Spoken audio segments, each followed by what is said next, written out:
Assalamualaikum warahmatullahi wabarakatuh. Perkenalkan, nama saya Nurin Kisnaidaya Wahyudi. NIM saya 401240224 dari kelas Ekonomi Syariah B. Di sini saya ingin membahas tentang karya tulis ilmiah yang berjudul Jual Beli Secara Kredit.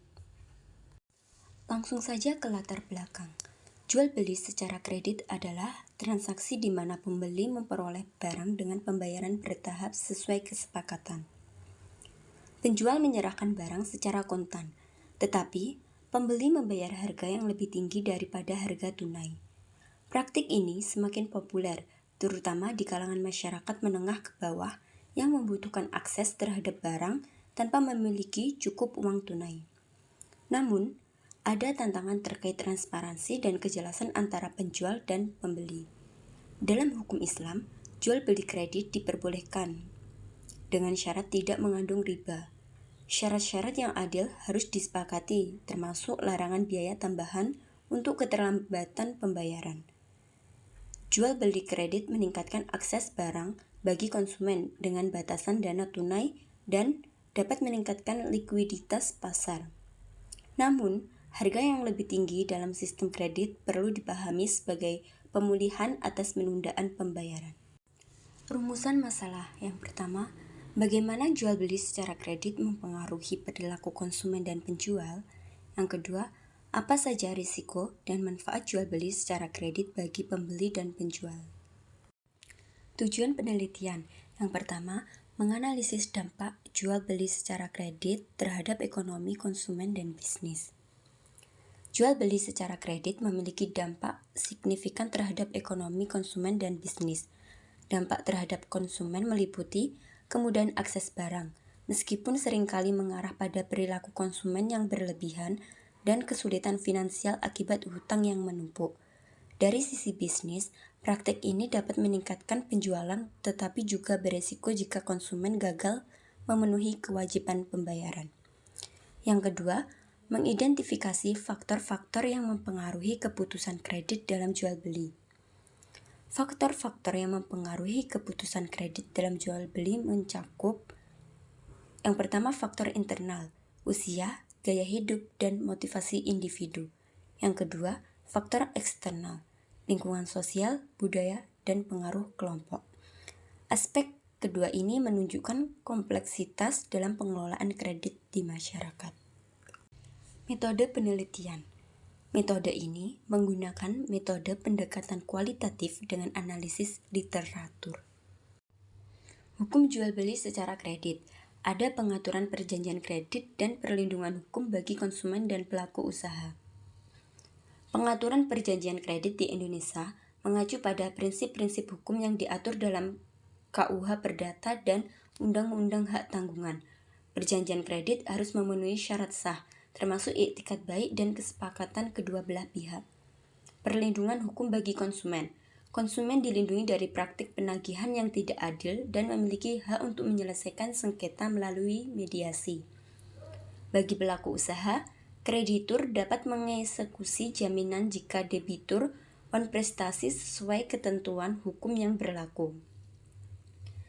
Selanjutnya ada proses penyelesaian sengketa kredit dalam praktik jual beli. Sengketa kredit dapat diselesaikan melalui jalur litigasi di pengadilan atau jalur non-litigasi seperti musyawarah. Proses ini meliputi gugatan sederhana dan alternatif penyelesaian sengketa untuk mencapai solusi yang adil. Ekonomi jual beli kredit, dampak terhadap pertumbuhan ekonomi, konsumsi masyarakat, dan sektor perdagangan. Dampak jual beli secara kredit pada pertumbuhan ekonomi. Ada kredit modal kerja, meningkatkan produksi dan penjualan, memberikan kontribusi positif terhadap pertumbuhan. Selanjutnya ada kredit investasi, dapat berdampak negatif jika alokasi berlebihan. Dan ada kredit konsumsi, meningkatkan daya beli tetapi berisiko jika tidak dikelola dengan baik. Risiko kredit macet dan mitigasi risiko bagi pelaku usaha. Risiko kredit macet dan mitigasi. Yang pertama ada analisis kelayakan. Teliti sebelum meminjamkan untuk memastikan kebutuhan. Kedua, manajemen utang. Buat rencana pembayaran yang realistis. Ketiga, pinjaman produktif. Gunakan kredit untuk meningkatkan kapasitas usaha. Keempat, pemantauan keuangan. Pantau kondisi keuangan secara berkala. Dan terakhir, kerja sama dengan bank. Jalin komunikasi baik untuk informasi dan dukungan. Dengan langkah-langkah ini, pelaku usaha dapat memanfaatkan kredit secara efektif dan mengurangi risiko kredit macet.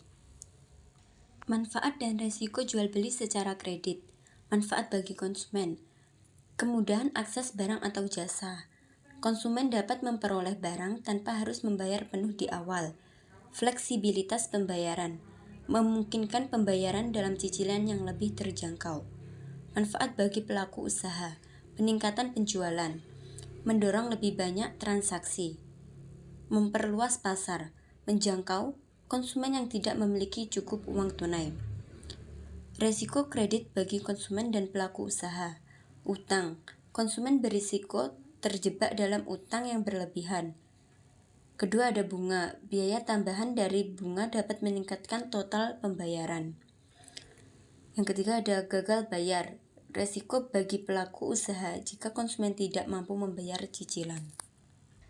Nah, dari yang kita bahas tadi, kita bisa menyimpulkan bahwa jual beli secara kredit melibatkan pembayaran tertunda, biasanya dengan harga lebih tinggi dibandingkan tunai. Dari aspek hukum, jual beli kredit diperbolehkan dalam ekonomi syariah asalkan tidak mengandung riba. Manfaat dari sistem ini termasuk aksesibilitas barang bagi konsumen dan peningkatan penjualan bagi penjual. Namun, risiko yang dihadapi mencakup kemungkinan gagal bayar oleh debitur dan potensi kerugian bagi kreditur. Manajemen risiko kredit seperti pemeringkatan dan diversifikasi portofolio penting untuk meminimalisir kerugian. Sekian video pembahasan karya tulis ilmiah dari saya. Apabila ada kurang lebihnya saya mohon maaf. Terima kasih. Wassalamualaikum warahmatullahi wabarakatuh.